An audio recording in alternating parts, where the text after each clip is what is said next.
Actually, Jennie and I are in a couple of, well, we're not in books together, but there's a series of books called The Millionaire Books, which I think you guys are all familiar with, that I'm in one, and Jennie's actually in two. But not just that, she is also in a book with this gentleman here by the name of Brian Tracy. So, wow. Yeah, exactly. That's the response you want. Wow. Has everybody heard of Brian Tracy? One of the most respected, well-known wealth experts. Just an amazing man. And Jennie's in a book with Brian Tracy. So that in itself is amazing. But really one of the first influences Jennie had on my life was when I did the CEO Sleep Out this year in June. I was really struggling to get people to donate, and I wanted to hit $2,000. You know, I hit $1,000 last year, and I wanted to do $2,000 this year. And then I was at say $700, and overnight I went to $1,200. And I thought, oh my goodness, must be a mistake. And I looked in there and I logged on, and there was a thing, Jennie Brown, $500. I hope you don't mind me sharing this. No. And I've gone, oh my good, yeah, it does deserve a round of applause.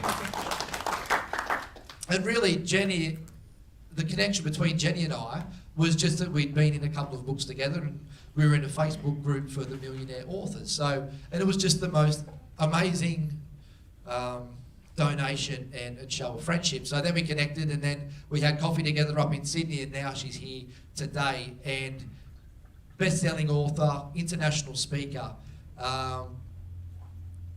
talks about wealth, the power of giving, and in turn the power of receiving. But if you could all please be upstanding, and let's put our hands together for Jennie Brown.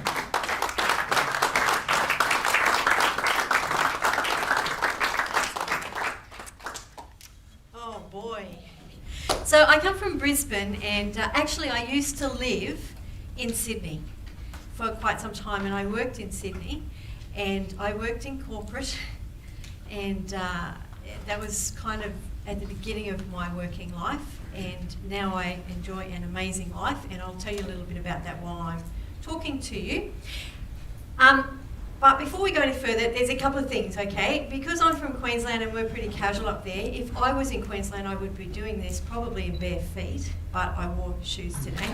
You're probably pleased because I've got socks on as well. But the other thing is that we like to think we're a little bit friendly, so I need you to interact a little bit more than I've seen you doing today. Is that okay? Okay, let's try that again. Because you see, I really want to give you a great hour, but the more you give back to me, the more I'm going to give to you. So, is that okay? Yes. Yeah, that's good. That's better than Queensland, by the way. Okay, all right. Let me ask you a question. What's the toughest thing you're facing in your business right now? Discipline? Tell me what you mean by discipline. Sitting down and doing the top 3 things on my list. Okay, all right. So motivation? Okay, can I write that? Yeah. Okay. Anyone else got that problem? Yeah, come on, be honest. Anyone else got that problem? All right, what else? Time management. You know, I've sat and listened to Kim, and he's given you some really great strategies today, hasn't he? Yeah. Really great stuff. I actually wrote some notes. I'm going to take them home and tell my husband to implement them in his business. I'm serious. Okay, what else? Culture, very important. I have this saying, which I'm sure you've all heard, start as you intend to finish, which is why you all had to respond to me first, because that's how I intend to finish today, with us responding to each other. Okay, what else? Overload. Overload, so you're feeling overloaded, all right. Anything else? Cash flow. Cash flow?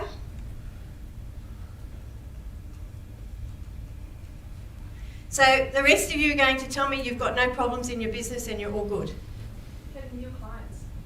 Yes, very good one. The rest of you, is that true? You've got no problems? I agree with all of that. You agree?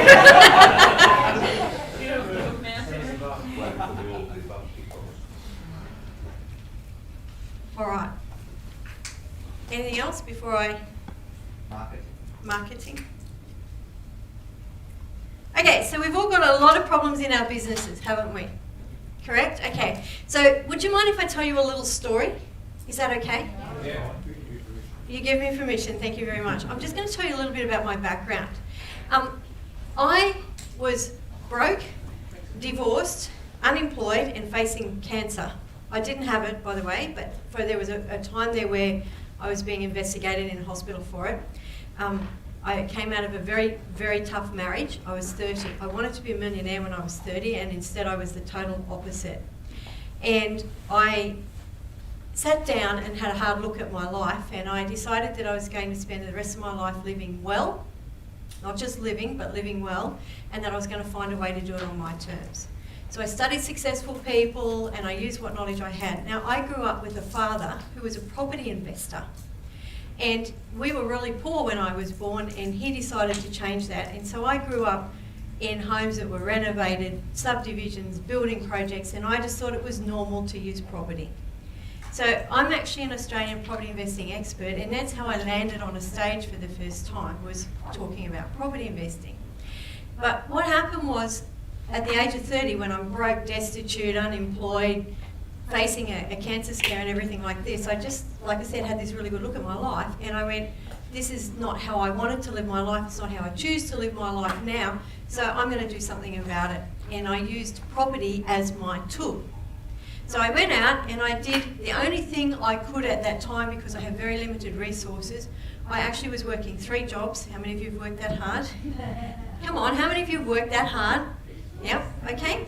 Getting something is not necessarily quick and easy. You have to actually find a way to work at it. That's correct, isn't it? So I went out and I worked and I built a house, and everybody said I was nuts because it was just me, 2 dogs and 2 cats. And they said, why do you need a house like that? I built it on half an acre, but I built it on the edge of a town just up the road in New South Wales. And I built it because I knew that that was the type of property, going back to my property knowledge, the resources that I had, and I knew that that type of property would command a good resale at some stage.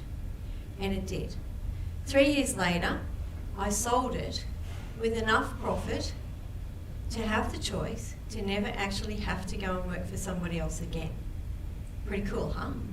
All right? So property is my chosen tool. So I had no idea how much knowledge I had about property. And one of the things I really want you to hear from me today and take on board is, you will have something that you have knowledge about that very few people have. There is something that you have that I definitely don't have. I have property knowledge that very few people have.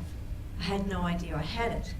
So what I did was I started doing property deals. You know, I did strata titles and subdivisions, and I know a lot about Australian property markets. I'm the only educator in Australia who teaches how to invest in a property market and read the market properly, not just go out and do it for the sake of doing it. So I've made a lot of money in property, and that's how I ended up in the Millionaire series. So I ended up in the Property Millionaire, and then a little while later they asked me to do mindset, because the other thing I teach is mindset. I stood on a stage one day, and they really annoyed me actually. They asked me over and over and over again if I would come and talk about one of these deals that I was doing, and I didn't think I had that knowledge. And you're probably very similar. You may not realise or think that your knowledge is of value to other people. But one of the reasons I actually agreed to step on a stage was because the stuff that was being taught, my dad was my mentor and he passed away, so I went looking for another mentor. And you heard Kim this morning a number of times, Steve's talked, and I'm sure you'll hear this over and over again from successful people. We all go looking for mentors as well as mentoring others, right? It's a very, very important part of being successful. And so I'm looking for a mentor, and I'm going to events, and I'm listening to what's being taught, and I'm going, well, starters, I know more than that, and second, that strategy won't make money, that's only going to line your pocket. And that really annoyed me, which is why I started speaking in property. So I did this talk to 300 people, and I watched people get it, that they actually could invest in property and make money out of it. Okay? So that's how I started my journey. So over time though, what I realised was that, and I started running property seminars of my own, because here was the next thing, right? I stood on that stage for free but the promoter got paid a lot of money, okay? And I made him look really, really good. And I went, why should I have all this knowledge that is of value, and again, your knowledge is of value, why shouldn't I be paid rather than he be paid, someone else be paid? So I started running seminars. But over time, I started to notice a number of things, and this will happen even this weekend, all right? So here's what happens. I'm going to be kind about the figures. There are some people who will tell you they're more than this, but we'll go. You've all heard of the 80-20 rule? What's it called? Pareto's Law. Okay. This is what would happen. I would have a room full of people interested in learning about property investing. We'd have a great time. I'd even crack a joke or two. They'd all go home. On Monday morning, 80% did nothing. 20% did something. A lot of the 20% did something stupid. Well, they went and bought a negative gear property, or they did something that actually cost them money instead of making them money. Now, correct me if I'm wrong, but are you here because you want to make money in business? Is that correct? Okay, so one of the big turning points for me, and there's been a lot of them over the years, is the realization of this was that most people don't use the knowledge that they have, and also that I'm talking to people who are paying me for my expertise but not using the knowledge or not using it wisely. So then I decided a couple of years ago that I was only going to work with high-end clients that paid me a lot of money to work one-on-one with, and I only take 7 a year. Okay, fair enough? Now the other thing I realised in amongst all of this was when I was working with clients in my mid-high-end programs that I was spending most of my time, and again the 80-20 rule came into play, I was spending 80% of my time on, does anyone know what? Trying to change their ideas, kind of, you're on the right track. It was on there, what was it on? Mindset. And 20% of it was on the actual strategy of how to do property. So I can stand here today and I can spend the next half hour and I can tell you how, for example, to do a strata title and make 100 grand using about 20 hours of your time over maybe the next 6 months. Would you like that? Yeah. Sounds great, doesn't it? Well, that's why people came to me, because I can show you how to do that. But did any of them go and do it? About 1 in 10. And they made a lot of money out of it. So I got really frustrated with this, and I just thought, well, here's the thing. I already had a really, really great life. Now, I heard Kim say he works 35 hours a week, and I also heard him say that if he looked at your diary, he could tell what your priorities were. This is what my diary looks like. I had a little bit of a chuckle with Steve up the back. Monday, unavailable. Friday, unavailable. Till 10:30 every morning, unavailable. After 3, unavailable. I work maybe, please don't tell my husband this, okay, because he thinks I work when I'm at home, maybe 12 hours a week. And recently, we sold a deal where we doubled our money. Does that sound good? Okay, so now you know that I'm okay at property. We got that settled? One of the things, though, that made another turning point for me was that I realised that the business of property investing was actually a business. Do you hear that? What is it? It's a business. Come on, try it again. What is it? It's a business. And there are lots of things in the business of property investing that translate into business right across. For example, I have to know how to sell. I have to know how to negotiate. I have to know how to make deals. I have to know how to meet supply and demand. I have to know what the market wants. Are we getting it? All these things are the same in property as they are in business. And so I turned my property investing into a business, and it went even more successful. Sounds good. Right.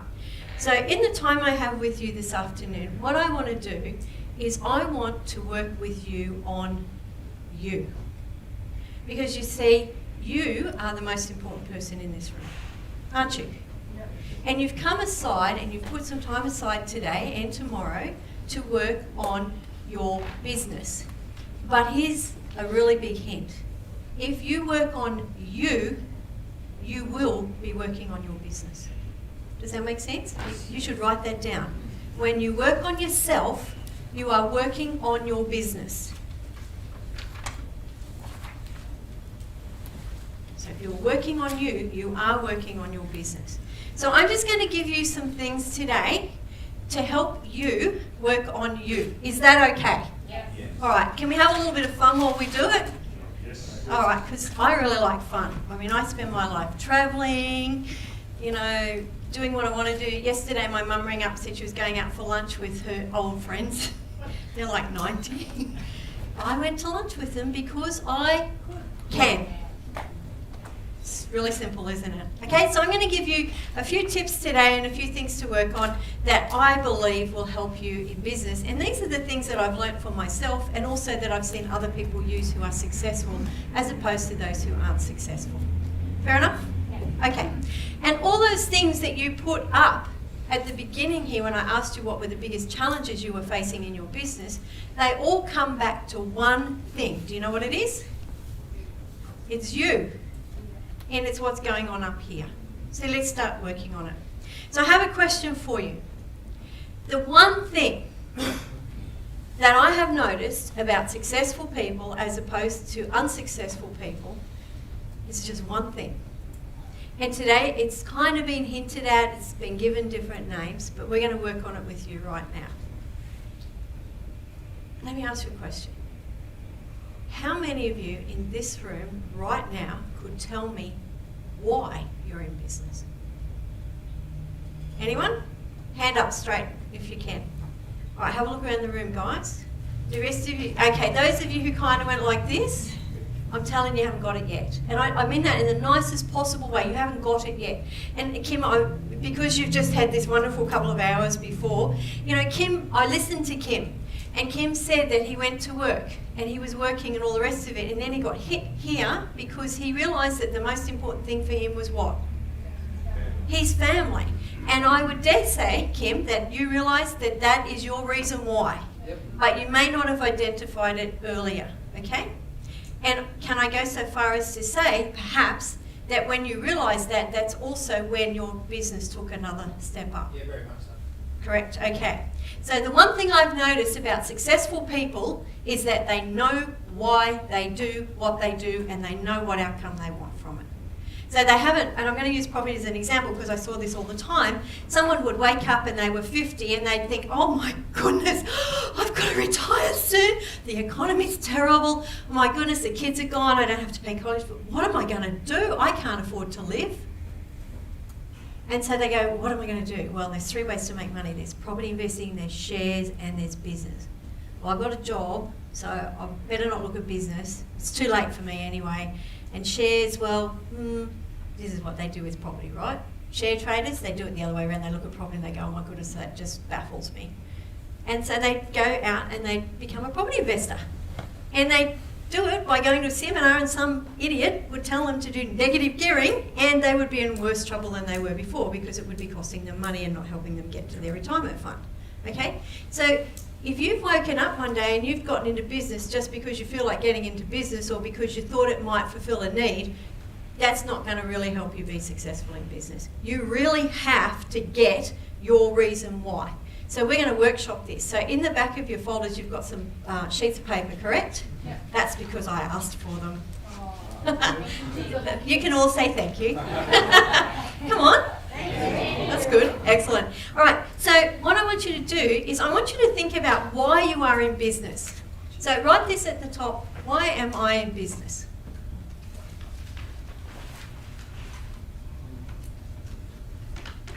Now, I'm just going to explain something to you, all right?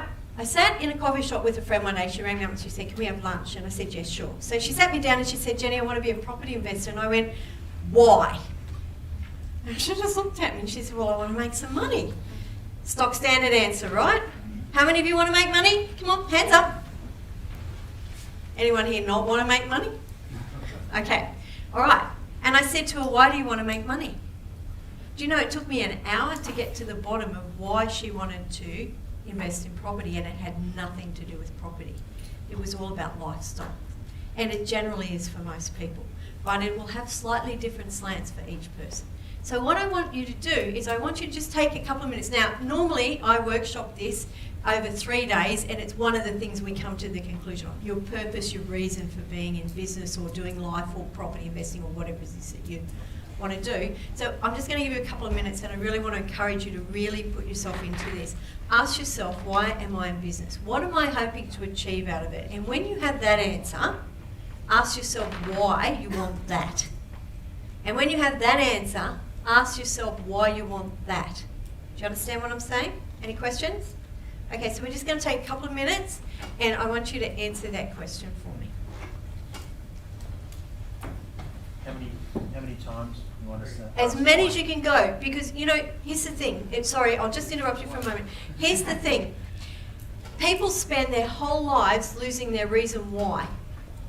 So if you get it in the next 2 minutes, that's going to be absolutely amazing. If you already have it, that's wonderful.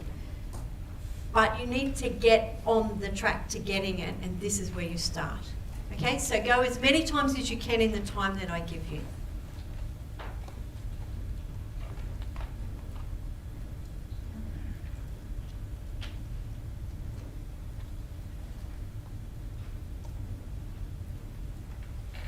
When you've done, if you can look at me so I know.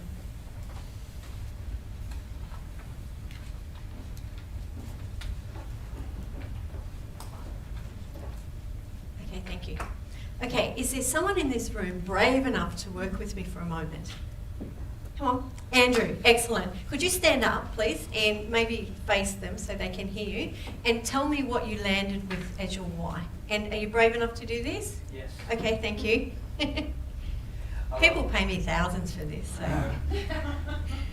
See how he jumped at it? You should always jump at opportunities. Do you understand? So you're not going to miss the next one, are you? All right, go for it. I love creating things that help people. You love creating things that help people. Okay, why? It brings me joy to see them grow. Right. Well, why does it make you joyful? It's very fulfilling for me. What do you get out of it? A sense of fulfillment, a sense of achievement, a sense of happiness, I guess. Okay. So, see how simple that was? All right, now where did you start? I want to live a life of freedom. I want to live a life of freedom. Do you know that's what most people tell me? If I asked you what was the one thing you wanted out of business, 90% of this room would put their hands up and tell me financial freedom. And can I give you a little stat about financial freedom? Less than 1% of people in the world achieve it. And we live in the best country in the world to achieve it, and we still are not achieving it. Okay, thank you, Andrew. That's awesome. So now, yeah, give him a round of applause.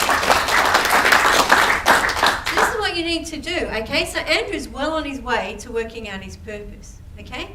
And you'll see it had really nothing to do with where he started with financial freedom. And let me tell you something else. Purpose usually has nothing to do with money. It's never about the money. It's always about something else within us. And I can always tell when people are really close or they've landed on their purpose, because here's what happens.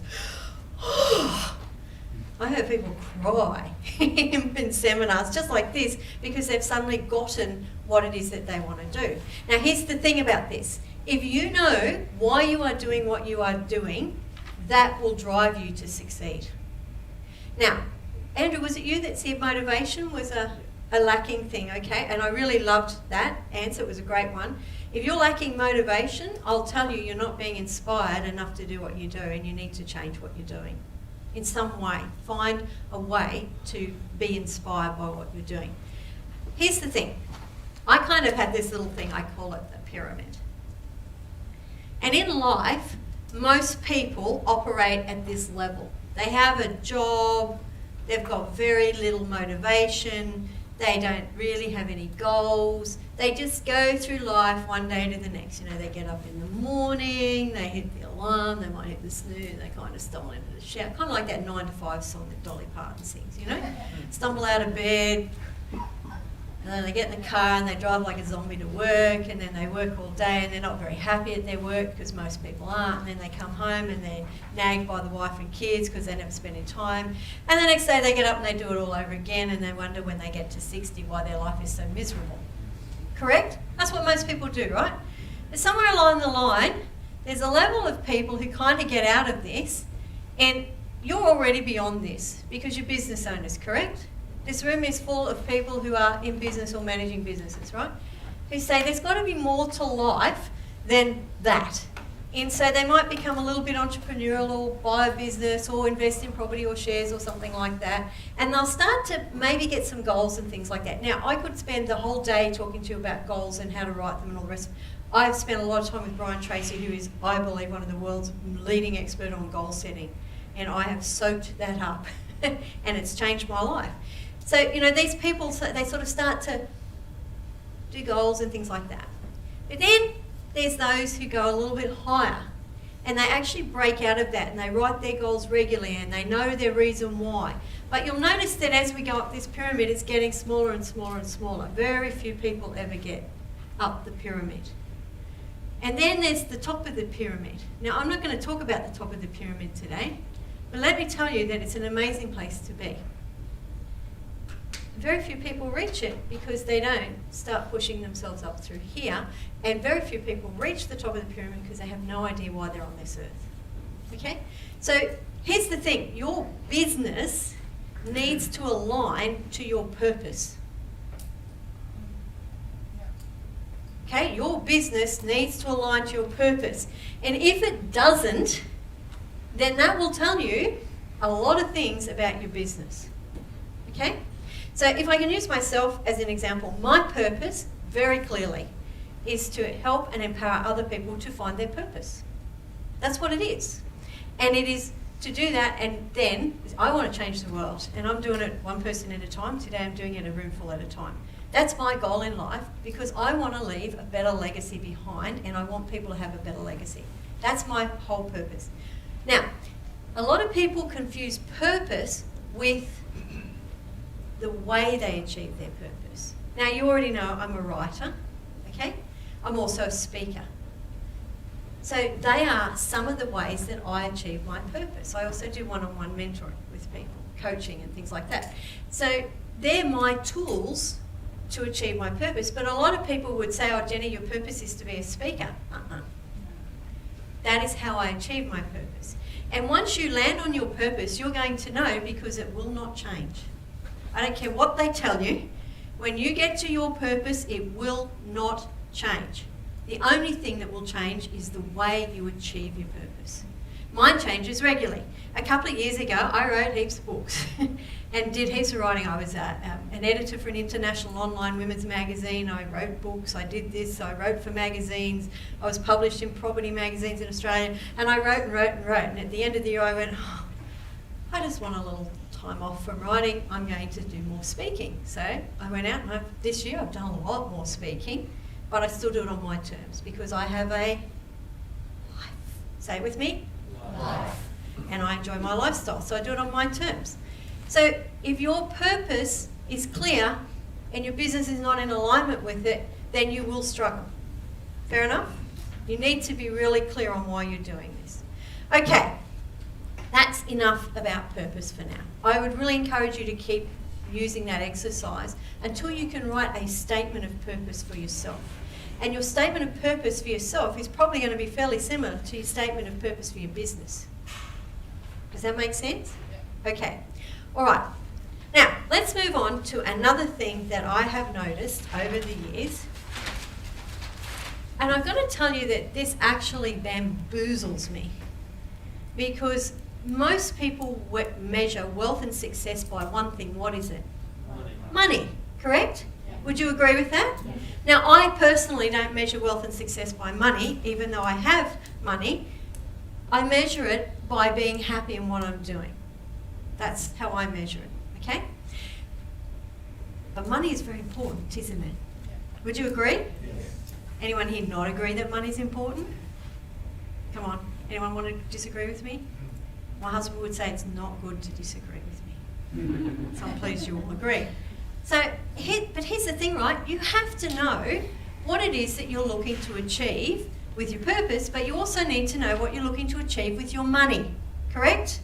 Okay, so here's the thing. We're going to do a little exercise. I call this the Mickey. So if you can take a clean sheet of paper again. Okay, I like to make things up. The Mickey stands for make it and keep it. Now, I told you earlier on that I'm a property investor and I don't work a lot because I have a portfolio that ticks over. Well, when I say I should say we, because my husband and I have both worked towards this. We have a portfolio that ticks over and it gives us a passive return on our investments. How many of you would like to do that? I mean, Kim just said his business is doing that, and your businesses should be working towards that if they're not there already. And so the Mickey applies to your business. It's make the money, and then work out how to keep the money, how to keep investing it so that it keeps giving you a return, all right? Here's the thing. How many of you could tell me right now how much money you need to live on? One. We got a problem. We got a big problem. And you're going to sort it out right now. You have to know this, because how much money is enough? My husband and I had this conversation this week because we are very comfortable and he likes to work. He has a business and he enjoys that business, right? But I said to him, how much is enough? If you're doing it for the money, it isn't worth it, which we're not. But he said, I like to just accumulate a bit more in case the economy and whatever. And that's okay, that's fine. But we've already reached our targets that we set ourselves a number of years ago. You need to start to set some targets. So this is the exercise you're going to do. Under the Mickey, so you know what we've talked about, I want you to just sit there for a moment and I want you to think very seriously about this. Okay, so listen to me very carefully about the answer that you're going to put on that piece of paper. I want you to think about how much money do you need per year to live on to have a very basic life. Now when I say basic, I mean no nights out on the town. I don't mean private schools for your kids, and I don't mean fancy houses. I mean if everything got stripped back and you had to go and live on basic level, how much money do you need per annum? Have a think about it. Now you do have to live somewhere, so it's either going to be a rent or a mortgage. You're going to feed yourself, you've got to clothe yourself. If you've got kids, they've got to come into the picture somehow. It costs money to send them to school, even if it's public school. How much money do you need to live on, basically?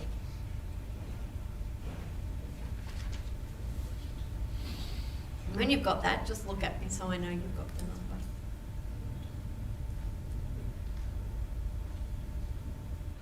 Okay, we all good?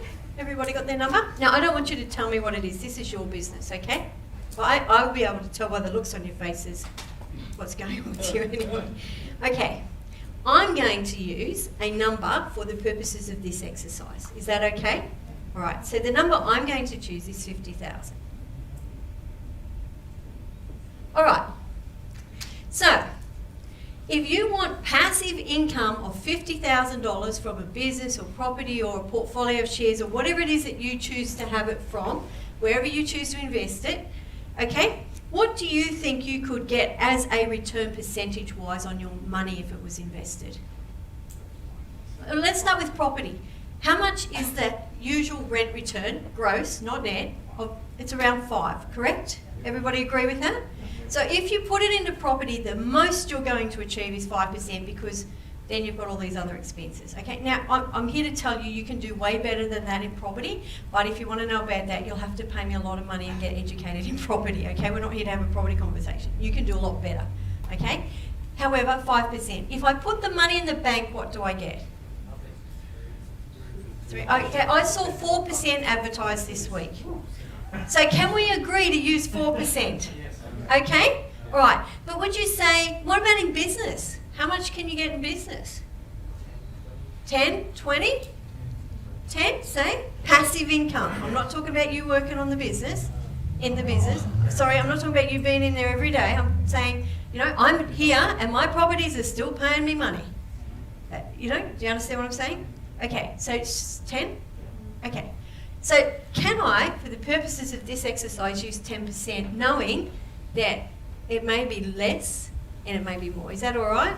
Now, I want an agreement on that because the last time I did this, somebody got really upset and said 10 was an impossible number to achieve. Okay, 10? Yeah. All right, it's just an exercise. Okay, so how much money do I need invested at 10% to get $50,000? 500,000, thank you. Okay, for those of you who don't know how to do the maths, and you're business people, so you should know the numbers, you add a 0 on the end for 10%. So write down your number. How much money do you need to have invested at 10% to get your basic passive income?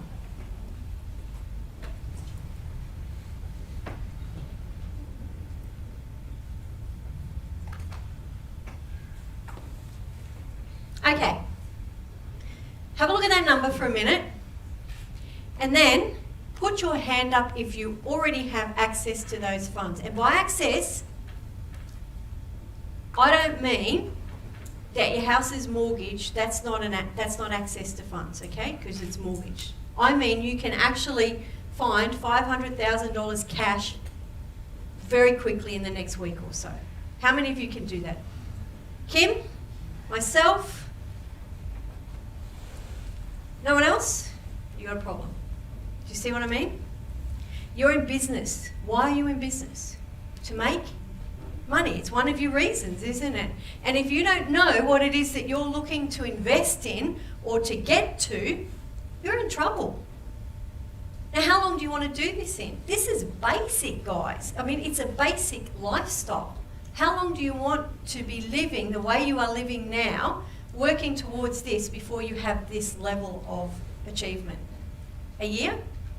2 years? 5? 10? I had a birthday last month. Anybody had a birthday this year? Come on, anybody had a birthday this year? Okay. So actually, this is really funny. My husband's a little bit older than I am, and we were driving somewhere the other night, and we were talking about our futures. And we're in a bit of a state of transition because I'm doing a lot more travel, international travel and speaking and things like that. And his business is being slowly passed on to his sons. And so we're both changing the way we live, which is wonderful, right? We both do what we enjoy, and that's our choice, but we're now going into another phase.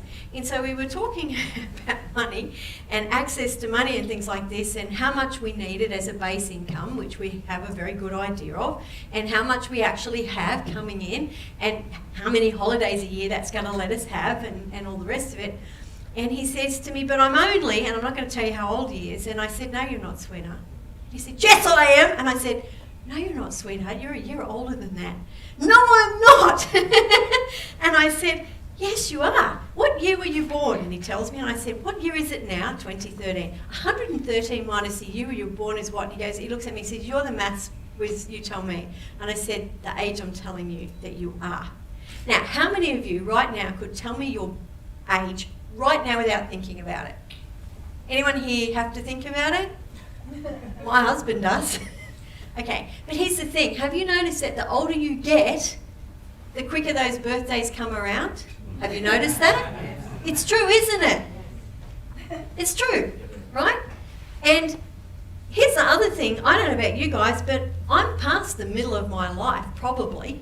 I might not look it, and thanks very much for the compliment, but I am. I'm certainly over the middle of my life as far as average lifespans go, and I know that time is getting quicker and quicker and quicker, and I don't want to spend the rest of my life worrying about whether I've got that basic amount of money. And I don't, by the way, because I don't have to worry about it.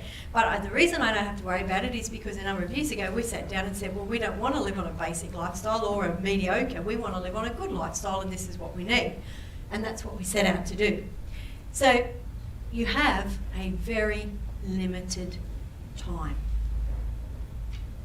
You have a very limited time to do this. You must start on it now.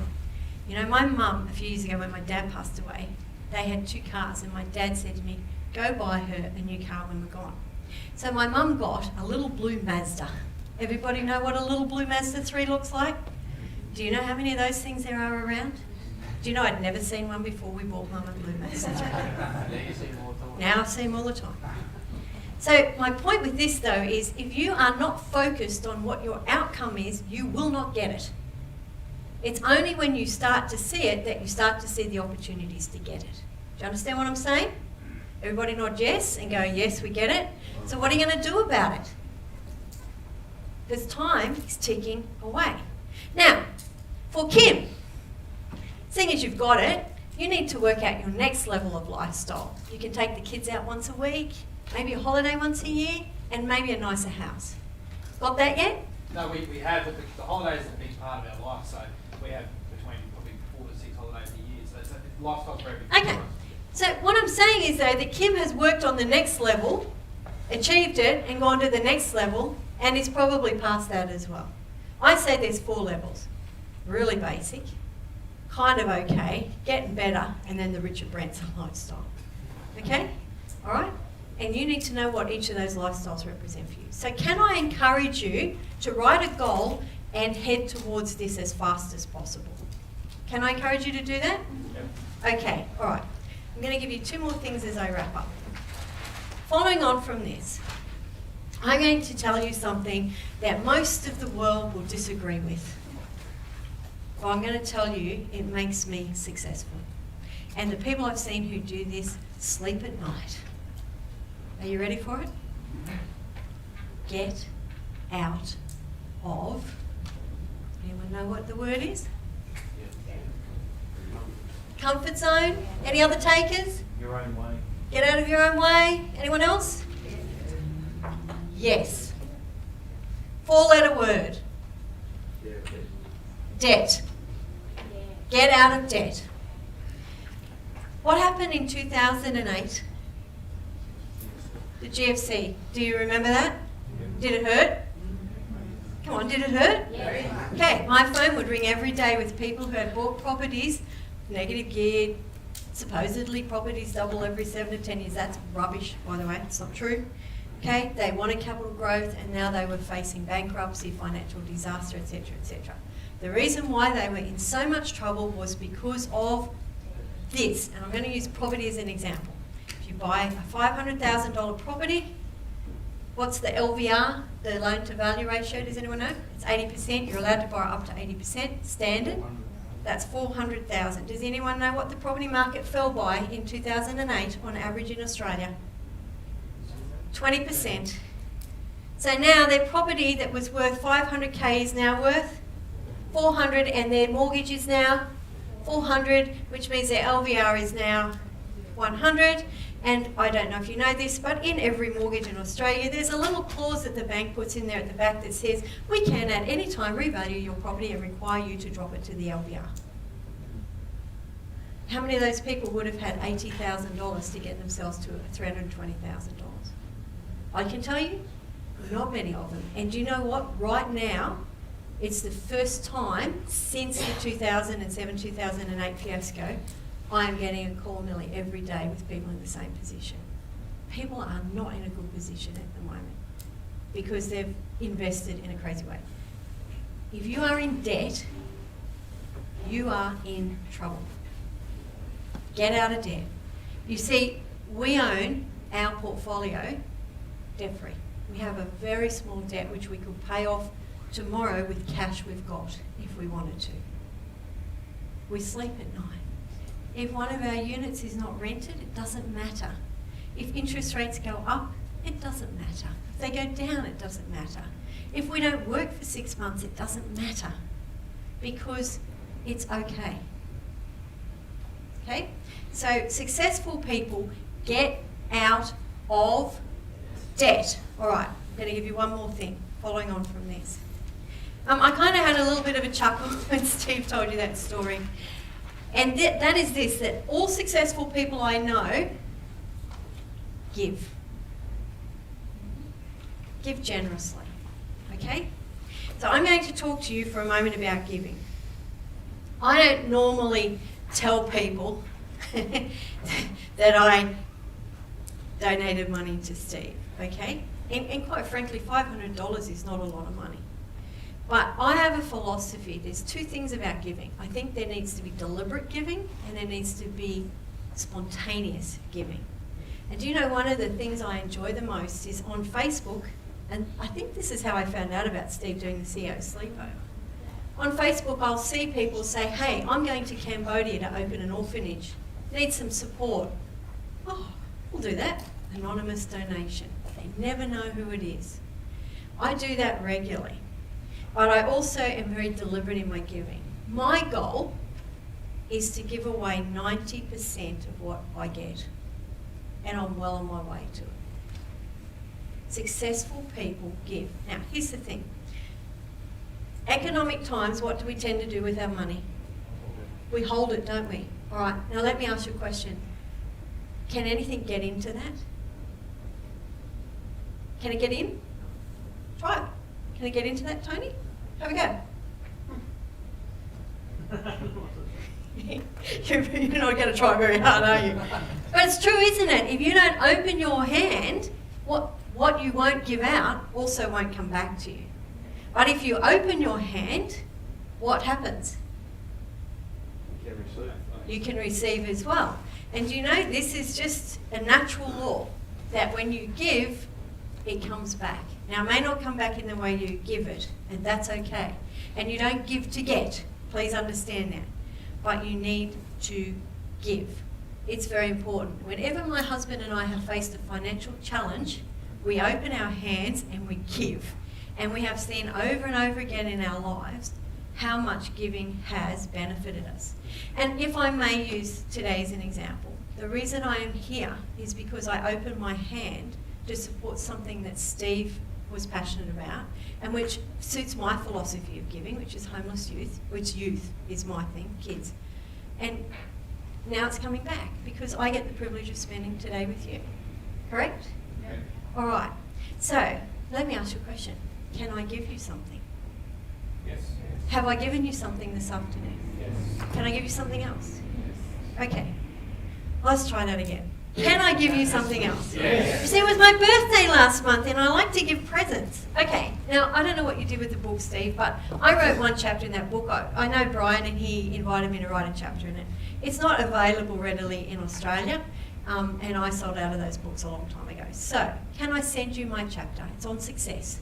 Would you like that? Yes. Would you like some other stuff? Yes. Okay, and here's the other thing. Would any of you like to spend a little bit of time with me? Yes. So I'm going to offer you a free half-hour consult with me by phone. Is that okay? Yeah. All right, but you have to take now. And I'll tell you straight up, 80% of you won't do it. So I'm safe. My holidays are good for the next 3 weeks.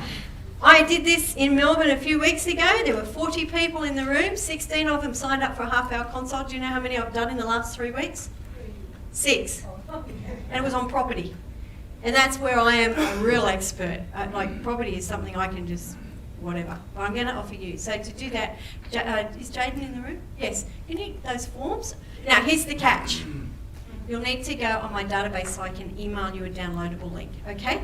You can unsubscribe at any time. I won't spam you, blah, blah, blah, blah, blah, blah, blah. I won't even know if you've unsubscribed, okay? Because I have thousands of people on my database and I don't sit there waiting for you to unsubscribe, okay? So I won't be offended, all right? But I'd like to give you a gift and I'd like to give you something that will help you in the future.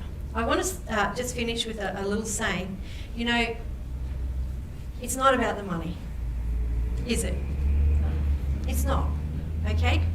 So, Mother Teresa said this: successful and wealthy people are not necessarily the ones with money. They're the ones who are living their God-given purpose. And that is my wish for you. Thank you.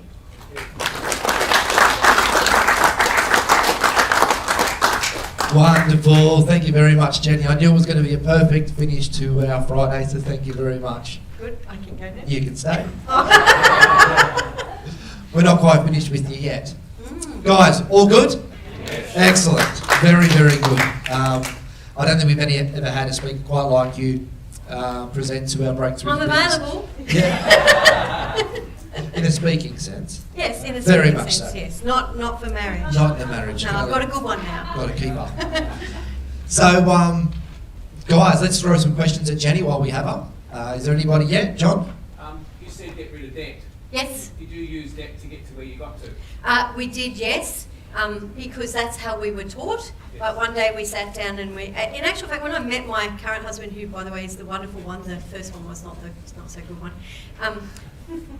You know, he had run a few things with leases, for example, on cars and things like that. We just pay cash now. We make sure we pay cash over. He just bought me a brand new BMW. I was in America. He picked me up, came home, and it was sitting in the car in a garage with a bow on it. We pay cash for it. We pay cash for it, right? Nice present, huh? I deserve that. But you know, the other thing Good we really look wife down after the stuff. back there. Yeah, I know. The What are you women all looking say at? to me, "Tell my husband." What does that mean? What does that look mean? Take your hands off your hips. But we did start with debt, and when I'm teaching, for example, property or business or whatever, I do understand that you do need to have debt to some degree, but there are ways to minimise it. Okay? And I would really encourage you to get rid of it as fast as you can. As fast as I can give you tons of tips. If you ring me and you want to know about getting rid of debt, ask me about my tips for credit cards and things like that. I've got a pile of them. Nice. On how to get rid of your credit cards or minimise your expenses and stuff on them, your interest in that. Excellent. Anybody else? Just one other thing. I wrote down there that, like, when we went through the whole purpose and why, and you said, like, your purpose is to empower other people. And I guess it's a bit of a personal question. Why do you do that? Like, what kind of emotion do you get from what you do? Oh, what do I get from that? I have peace. I guess that's it. I live in a state of peace. And if I'm not in peace, I know that I'm not being congruent to who I am. And, you know, so can I tell you something that I think is not so good? This happened yesterday when we went out for lunch with my mum and dad. And this is what I mean by this. With my mum, sorry, not my dad. My mum and her friends. We went to Sizzlers. That's their big thing out, right? And I was a little bit late, and one of them offered to pay for me, and I thanked her and said yes, because normally Steve and I had these conversations, because I'm a giver, I find it very hard to receive. So I said yes, thank you, that's my learning for this year. And we sat down, and anyway, she ordered me a salad bar, that's all I wanted. And you know, I don't know if you know, but when you go to Sizzler, if you want a drink, you pay extra for it. Well, I went to the drink bar, and without thinking, got a bit of lemonade and some water. Do you know, I lost my peace. And I didn't lose it then because I didn't really think about it. It was just something I did. But on the way out of there, like down the road in the car, I actually rang Sizzlers to tell them that I'd done that and offered to pay for it, because I can't live out of that peace, if that makes any sense. You know, and so if you're comfortable at something, and that's why living without debt is really peaceful, guys. I've been in debt and not been able to repay it. You know, when my marriage broke up, that was terrible. I lost my job at the same time. I had properties, all sorts of stuff. It was the most horrific time in my life. And Kim's nodding. You know, when you can sleep at night and have that peace, it's worth everything. So what do I get out of it? That, for starters. But there's just so much joy in giving to people, you know, and watching them. How excited Steve was about his CEO thing. He thought it was a mistake. I didn't know that. No, I didn't think it was a mistake. You know, the $500. I looked at it this morning, I thought, oh my God, what's happened? Yeah. You know, that's a buzz. And if I can help you, if I have helped you with just one thing today, you will then help the people around you, your family, whoever it is, your employees, your colleagues, and then they'll help someone else. And, you know, we can change the world. We can make it better. When Kim was talking today, he was talking about love. He was talking about being generous to people, about caring for people. It's just spreading the love, basically. Do you guys remember the word for this weekend? We spoke about first thing this morning. Come on, there's one word I remember. Do you remember the word? Opportunity. Opportunity, yeah. Guys, killing me. Opportunity, what a wonderful opportunity we've got to learn, what an opportunity we've got to give. To share. Absolutely. And Jennie and I touched on during our conversation about giving and our learnings about accepting. When somebody wants to give you something, and I was a bad at it as well. I've got it, I'll pay for this, I'll do that. I was always, no, don't pay for my lunch, I've got it. When you do that and you take away someone's joy in giving, Yeah, you take away their blessing, basically. they want to do something nice for you, by paying for your lunch, for example, and what you're doing is saying no. So you're actually taking away their ability to actually feel nice about doing something. So that was the lesson that I learned, I think, the week's And discussed. also, when you refuse a gift, this is what you're doing. Jenny, Yes. when's the best time to ring you? What we'll do is we'll send you an email and we'll give you a link and you can book in the consult with us. But not before 10, not after 3, and not on Monday or Friday. Queensland. And it's Queensland time. It's all right. You can book it in New South Wales time. It'll just be a little bit different. Wait till the cricket's over as well. Oh, I don't care about the cricket. You can ring me during the cricket. All right, guys, any more questions? One more question for Jenny? No? Just one thing to back up, and that was fantastic, by the way. Oh, thank you, Kim. Just the comment about debt, I think, is really profound, because I'm in a similar situation where I have no debt, and the mindset, it changes the whole mindset about taking more risks and being comfortable in your own skin. So I think what you said was fantastic in that area. Yeah. I think just to back up what you said, I Yeah. think it's very important. Thank you, Kim. I really appreciate that because I will tell you that I have stood on a stage as a lone wolf for 7 years telling people to get out of debt. It's just not done in the property industry, it's not done in business, it's not done in life, and I'm really passionate about it. In fact, I've made people stand up and commit to get out of debt with their hands on their hearts because I know how big the effect is, and it's great to have that back. And a mindset shift. Yeah. That's If you are in debt, it's a mindset shift to go, I'm going to stop going that way, and we're going to start taking small steps sometimes to go break even and then onwards. Mm-hmm. Wonderful. Would you like to put your hands together for Jennie?